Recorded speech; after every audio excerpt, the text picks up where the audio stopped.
BJP സംസ്ഥാന അധ്യക്ഷൻ കുമ്മനം രാജശേഖരൻ കഴിഞ്ഞ കുറച്ച് ദിവസങ്ങളായി മലപ്പുറത്ത് ക്യാമ്പ് ചെയ്ത തെരഞ്ഞെടുപ്പ് പ്രവർത്തനങ്ങൾ നിയന്ത്രിക്കുകയാണ്. കഴിഞ്ഞ ദിവസം BJPയുടെ കോർ കമ്മിറ്റി യോഗം ചേർന്നു, കാര്യങ്ങൾ വിലയിരുത്തി. ഇനി ഒരാഴ്ച മാത്രമാണ് തെരഞ്ഞെടുപ്പിന് മുൻപിലുള്ളത്. ഇപ്പോഴുള്ള ഒരു പ്രചാരണത്തിൽ നമുക്ക് എന്താണ് മനസ്സിലാക്കാൻ സാധിക്കുന്നത്? NDAയുടെ തെരഞ്ഞെടുപ്പ് പ്രചരണം വളരെ ശക്തമായ രീതിയിൽ അത് കൊടുമ്പിരിക്കൊണ്ടുകൊണ്ടിരിക്കുകയാണ്. ദേശീയ നേതാക്കൾ ഉൾപ്പെടെ പ്രാദേശിക നേതാക്കന്മാർ എല്ലാവരും ഈ തെരഞ്ഞെടുപ്പ് പ്രചരണ രംഗത്തുണ്ട്. അവിടെ സജീവമാണ്, സക്രിയമാണ്. വളരെയേറെ പ്രതീക്ഷ നൽകുന്ന വിധത്തിൽ ഒരു തെരഞ്ഞെടുപ്പ് പ്രചാരണ പദ്ധതിക്ക് രൂപം നൽകിയിട്ടുണ്ട്. കഴിഞ്ഞ കോർ കമ്മിറ്റി അതേക്കുറിച്ച് വിശദമായി ചർച്ച ചെയ്ത് കഴിഞ്ഞു. പ്രാദേശിക നേതാക്കളും സംസ്ഥാന നേതാക്കൾ അതുപോലെ തന്നെ ദേശീയ നേതാക്കൾ എല്ലാവരും ഈ തെരഞ്ഞെടുപ്പിനെ ഗൗരവമായി കാണുന്നു. അതുകൊണ്ട് അവരെല്ലാം ഈ തെരഞ്ഞെടുപ്പ് പ്രവർത്തനത്തിൽ പങ്കാളികളാകാൻ ഇവിടെ എത്തിച്ചേരും. ഇപ്പോഴത്തെ ഒരു പ്രതീക്ഷ വെച്ചിട്ട് മുഖ്താർ അബ്ബാസ് നഖ്വി, അതുപോലെ സയ്യിദ് ഷാനവാസ് ഹുസൈൻ, MJ അക്ബർ ഉൾപ്പെടെയുള്ള നേതാക്കൾ BJPയിലെ മുസ്ലിം മതവിഭാഗക്കാരായ നേതാക്കളെയാണ് BJP ഇവിടെ ഫീൽഡ് ചെയ്യുന്നത്. ഇതൊരു ന്യൂനപക്ഷ രാഷ്ട്രീയ വോട്ട് അല്ലെങ്കിൽ മുസ്ലിം വോട്ടുകൾ മുന്നിൽ കണ്ടാണോ? ദേശീയ നേതാക്കൾ നിരവധി നേതാക്കന്മാരെ ശ്രമിച്ചുകൊണ്ടിരിക്കുകയാണ്. അവരെല്ലാവരും ഇവിടെ എത്തും.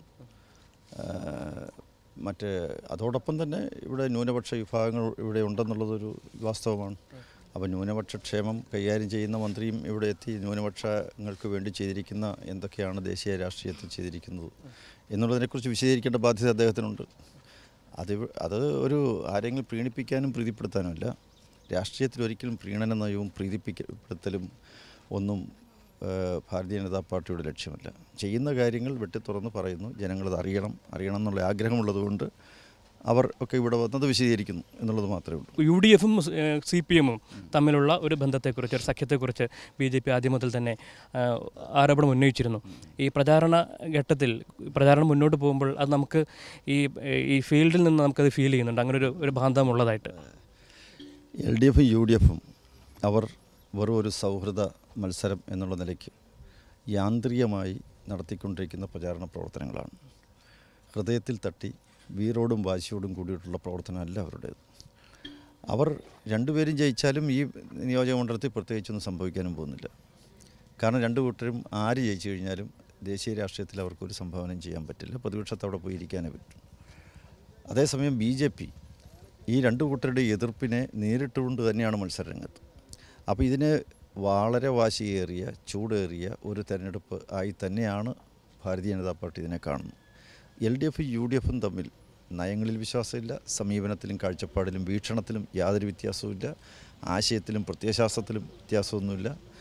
രണ്ടു കൂട്ടരും ഏതാണ്ട് വളരെ സൗഹൃദമായി ഏതാണ്ട് തോളോട് തോളൊരുമി ഒരു ഒത്തുതീർപ്പ് രാഷ്ട്രീയത്തിൻ്റെ ഒരു പയറ്റാണ് ഇവിടെ നടത്തിക്കൊണ്ടിരിക്കുന്നത്. ഈ വലിയ വിവാദമായ വിഷയം കഴിഞ്ഞ ദിവസം സ്ഥാനാർത്ഥിയുടെ പ്രഖ്യാപനം, ഇറച്ചിക്കടകൾ തുറക്കും, ഹലാലായ മാംസം ലഭ്യമാക്കുമെന്നാണ്. BJPയുടെ നിലപാടെന്താണ്? അല്ല, അക്കാര്യത്തിൽ അദ്ദേഹം എന്ത് പറഞ്ഞു എന്ന് എനിക്കറിഞ്ഞുകൂടാ. ഈ തെരഞ്ഞെടുപ്പ് സന്ദർഭത്തിൽ മാത്രം ഈ ബീഫ് വിഷയം കൊണ്ടുവരുന്നതിൻ്റെ ഒരു ദുഷ്ടലാക്കുണ്ട്. അത് തിരിച്ചറിയാൻ ഇവിടുത്തെ വോട്ടർമാർക്ക് കഴിയുമെന്ന് ഞാൻ വിചാരിക്കുന്നു.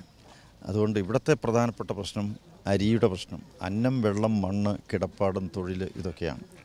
BJP ഇവിടെ ചർച്ച ചെയ്യാൻ ആഗ്രഹിക്കുന്നതുമായിട്ടുള്ള വിഷയങ്ങൾ അതാണ്.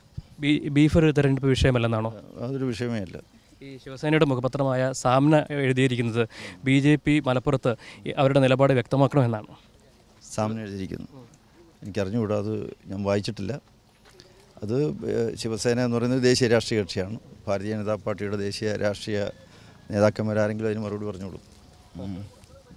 വരും ദിവസങ്ങളിലെ പ്രചാരണം എങ്ങനെയായിരിക്കും? ഇപ്പം ഒരാഴ്ച മാത്രമേ ഉള്ളൂ. സംഘടിതവും ആസൂത്രിതവുമായിരിക്കും, വ്യാപകവും ശക്തവുമായിരിക്കും.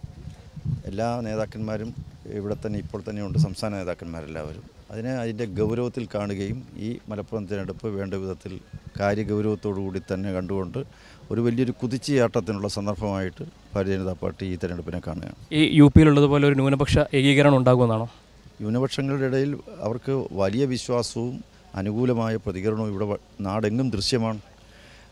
UPയിലുണ്ടായതുപോലെ തന്നെ 90% ന്യൂനപക്ഷ സഹോദരങ്ങൾ ഉള്ള നിയോജകമണ്ഡലത്തിൽ BJPയെ ജയിപ്പിക്കാൻ അവിടുത്തെ സഹോദരങ്ങൾക്ക് കഴിഞ്ഞുവെങ്കിൽ അതിൻ്റെ പ്രതിഫലനം തീർച്ചയായിട്ടും ഈ നിയോജകമണ്ഡലത്തിൽ ഉണ്ടാകും എന്ന് തന്നെയാണ് എൻ്റെ വിശ്വാസം. വളരെയധികം നന്ദി. BJPയെ സംബന്ധിച്ചിടത്തോളം ഈ മലപ്പുറം ലോക്സഭാ ഉപതെരഞ്ഞെടുപ്പ് വളരെ പ്രധാനമാണ്. കാരണം സംസ്ഥാന അധ്യക്ഷൻ തന്നെ നേരിട്ടെത്തി ഇവിടെ ക്യാമ്പ് ചെയ്യുകയാണ് കുറച്ച് ദിവസങ്ങളായി. മലപ്പുറത്തു നിന്നും ക്യാമറാമാൻ അമൽദേവിനൊപ്പം അഭിലാഷ് നായർ, മാതൃഭൂമി ന്യൂസ്.